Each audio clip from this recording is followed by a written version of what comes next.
India TV 9 news Maharashtra. लष्कर परिसरातील मुरगी नाल्याजवळ राहिला असलेल्या आयुब हुसेन सय्यद या तृतीयपंथीयाचा तिघांनी खून केला.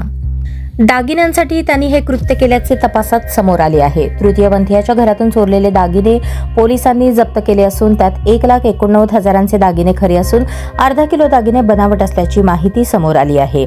न्यायालयाने तिन्ही संशयितांना 5 जानेवारीपर्यंत वाढीव पोलीस कोठडी ठोठावली आहे. संशयित आरोपी आफताबने 26 डिसेंबरला तृतीयपंथी आयुबला फोन करून 27 डिसेंबर रोजी मित्र यशराज कांबळे भेटायला येणार असल्याचे सांगितले. 27 डिसेंबर रोजी यशराज सोलापुरात आला. त्याला आयुबने एसटी स्टँडवरून घरी आणले. त्या रात्री यशराज आयुबच्या घरी थांबला होता. आयुब झोपल्यावर यशराजने इंस्टाग्रामवर मेसेज करून आफताब इसाक शेख व वैभव पनगुले यांना बोलावून घेतले.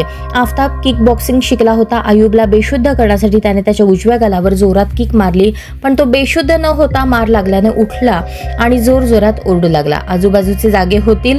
40 किलो दागिने चोरीचा प्लॅन फसेल म्हणून आयुबचे तोंड दाबून त्याचा खून केला. त्यानंतर त्याने आयुबच्या खालच्या खोलीची चावी घेतली. त्या ठिकाणी त्यांनी सापडलेले दागिने बॅगेत भरले.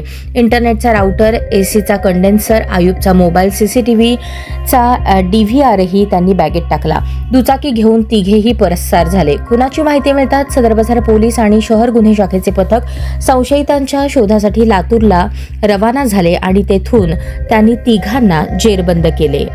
त्यांनी चोरलेले दागिने, रोकड, जाळून टाकलेले अवशेष जप्त केले आहेत. पोलीस निरीक्षक भालचंद्र ढवळे पुढील तपास करत आहेत.